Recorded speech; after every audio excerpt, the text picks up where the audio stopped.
Hello, and welcome to Book 5, Chapter 24 of You Should Be Reading. Today, today I'd like to talk to you about not one, not two, but three books, a trilogy by Anne McCaffrey. Specifically, Crystal Singer, Kilishandra, and Crystal Line. These three books are a sci-fi series done by Anne McCaffrey. They're the only Anne McCaffrey books I've ever read, although I am aware of her Dragon Riders of Pern books, but I've never read them. And these ones are interesting. I first read just Crystal Singer, borrowing it from a friend, um, and I quite enjoyed it. And ended up finding out there was more, so I ended up tracking them down and bought them for myself. And they are pretty good. I quite enjoy all of them. I reread them. I reread the first one, and then read the second and the third. And it deals with a young woman named Kilishandra Ree, who is a student of opera on this planet that's kind of very much artsy and whatnot. And she goes through all of these years training to be an opera singer, training to have the solo roles that she craves, because she's a little bit arrogant, a little bit arrogant. And she finds out from her maestro that all of her training has kind of sort of been in vain because she has a bit of a burr in her voice. And I believe this is something that Anne McCaffrey herself uh, had. She was trained as an opera singer and found out she had this burr that made her unsuitable. So she wrote it into these books, um, which is really fascinating. They say write what you know, but it's kind of cool that she did that. And she goes and decides she's going to just leave the planet and go do something else. On the way, however, she runs into a member of the Heptite Guild of the planet Ballybran, which is where crystals come from that power instantaneous communications, power ships in light drive, and other various technologies.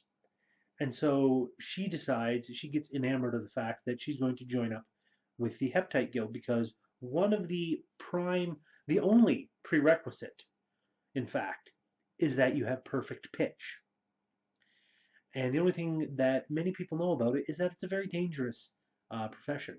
So she goes, and you end up finding out, full disclosure, when they arrive, the reason why it's so dangerous is because when you get onto the planet, you get infected with a bacteria, a symbiote parasite that bonds to you, which means you can never go too far from the planet. You've always got to go back. But it tends to make you more able to work within the planet itself. Um, the crystal ranges that are all over this planet, and they have fierce storms that end up whipping the sonics up to levels that can destroy a mind. And it's all, everybody wants these crystals though. They are such a prime source, so it's, you can make a lot of money doing this, which is why they get a fair amount of people. And that's where the first book deals with. It deals with her going and becoming a crystal singer, finding the rare coveted black crystals and cutting them, and even installing a system as well. And her romance with the guildmaster Lanzeki, which is kind of cool. Then you have Kilishandra, the second book, which deals with her getting sent to a kind of a resort world where there's a sensory organ that tends to be basically plays music to all five of the senses. And she gets sent there to repair it and ends up also getting sent to kind of look into things because things are not quite what they seem on this planet. And she gets tangled up in a web of intrigue with the founders of this particular world, dealing in subliminal messaging and basically brainwashing the populace. But she also falls in love with a member of the resistance who ended up trying to get her out of the way. quite interesting what happens there.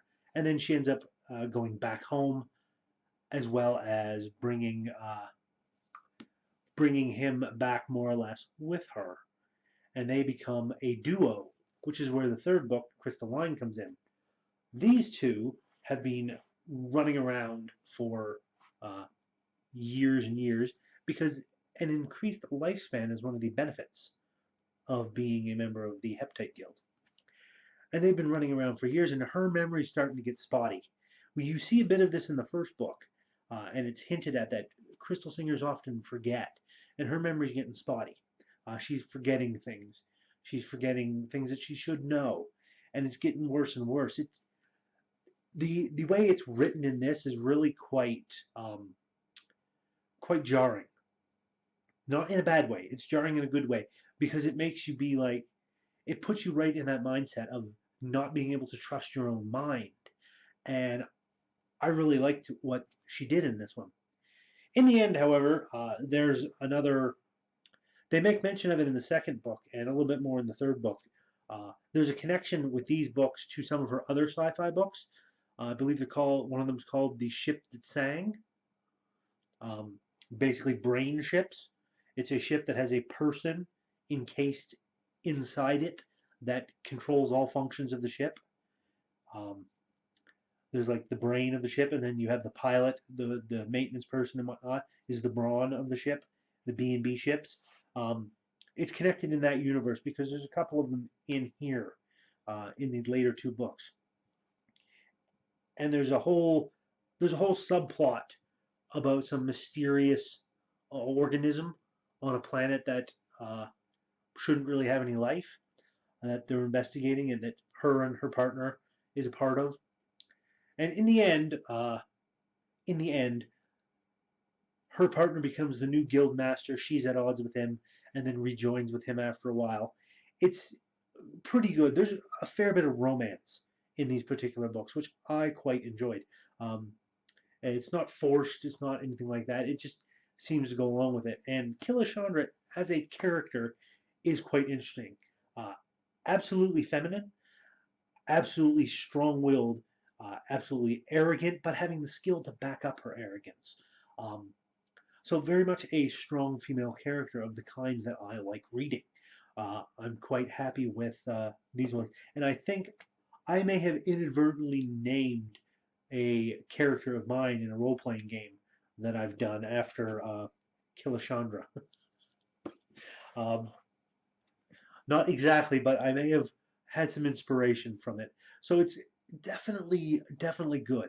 So that's going to be it for this episode of You Should Be Reading. Thank you all so much for watching.